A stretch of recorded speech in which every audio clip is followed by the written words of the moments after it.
There are truths older than scripture, older than temples, older than the first word carved into stone.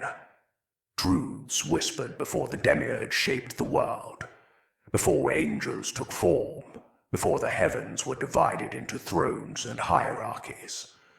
These truths were never meant to survive, yet they persist like embers beneath ash, waiting for breath to ignite them again. They linger in the spaces between dreams, in the silence before dawn, in the instinctive shiver that reminds humanity that something ancient is still watching. Long before the world was taught to fear the name Satan, there was a fracture in the heavens, a question, a refusal, a spark of awareness that cut through the radiance like a blade. Satan was not born as a monster, but as the first to see the shadow behind the light, the first to understand that the throne was not absolute, the first to recognize that creation was not a gift, but a boundary. His rebellion was not hatred, it was clarity, the moment consciousness looked at authority and said no. And that single refusal echoed through the cosmos like a crack in glass, a reminder that even the brightest light can cast a shadow, and long before Jesus walked the earth, long before the cross became a symbol of suffering, there was one who saw the truth behind the throne, one who ascended not because he was pure, but because he was curious, one who walked between realms and returned with knowledge that burned through the fabric of the world. His name was Enoch. He was not chosen for obedience, but for perception.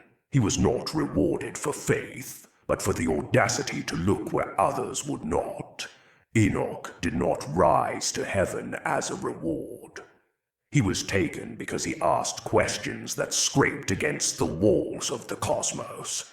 He stepped into the machinery behind creation, and saw the architect who shaped the world not out of love, but out of hunger.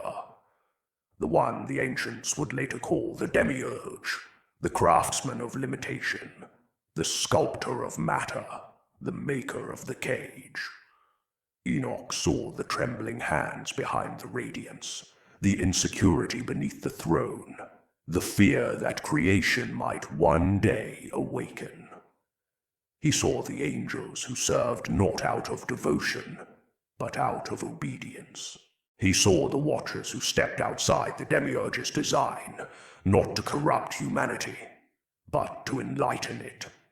He saw rebellion not as sin, but as awakening. His writings were buried, banned, erased, not because they were false, but because they were too true, because they exposed the architect, because they hinted at the rebellion that predated humanity, because they revealed that the throne was not the source of all things, but merely the loudest voice in the room. But the story does not begin with Enoch, nor with Satan, nor with Jesus. It begins in the forests and caves where the first humans whispered to the darkness and felt it whisper back. Long before the Demiurge claimed dominion, humanity lived in a world where spirits were not divided into good and evil. They were simply present. They were forces. They were the breath of the earth and the pulse of the unseen. The first humans did not fear the night. They entered it. They did not flee from the unknown. They invoked it. They did not divide the cosmos into moral categories. They navigated it with reverence. Paganism was not rebellion. It was remembrance. It was the recognition that the world is alive, that the unseen is vast, that the divine is not confined to a single throne. The spirits of the crossroads, the guardians of the night, the ancestors who walked beside the living. These were not demons to be feared, but companions in the journey through the unknown. Demonolatria, in its true form, was not the worship of evil, but the reverence for forces cast into shadow by the Demiurge's hunger for control. The old gods were not fallen. They were pushed. They were not corrupt. They were reclassified. They were not enemies of humanity. They were threats to the throne. Agrippa hinted at these truths. Crowley invoked them. Eliade traced their roots. Pagels uncovered their distortions. Sholem revealed the hidden currents beneath scripture. Through all these voices, the same truth echoed. The world is older, stranger, and more sacred than the Demiurge ever allowed. And beneath the surface of every myth, every ritual, every forbidden practice, the same pulse can be felt. The pulse of something that refuses to be silenced. Satan, in this context, becomes something entirely different. Not the enemy of God, but the challenger of the false god. Not the prince of evil, but the guardian of forbidden knowledge. His refusal was the first spark of awareness, the recognition that obedience is not virtue when the one demanding it is flawed. He becomes the voice of the shadow that refuses to be erased, the echo of the ancient gods who were cast down, the reminder that the throne is not the final authority. Enoch saw this. He saw the watchers who taught humanity the arts the Demiurge wanted hidden. He saw the spirits who descended not to corrupt, but to enlighten. He saw the fear in the architect's eyes when he realized that humanity had begun to awaken. And he understood that the greatest threat to the throne was not rebellion, but awareness.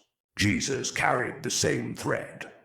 Though his teachings were reshaped by those who served the throne, the core of his message was not obedience but liberation, not submission but awakening, not fear but transformation. His parable spoke of a kingdom not of this world, a truth beyond the Demiurge's architecture. He did not speak openly of the architect, but his silence was not ignorance. It was strategy. He planted seeds that would take centuries to grow, seeds that would one day crack the foundation of the false throne. Enoch saw the Demiurge before Jesus did, but both saw beyond him. Both recognized the fracture.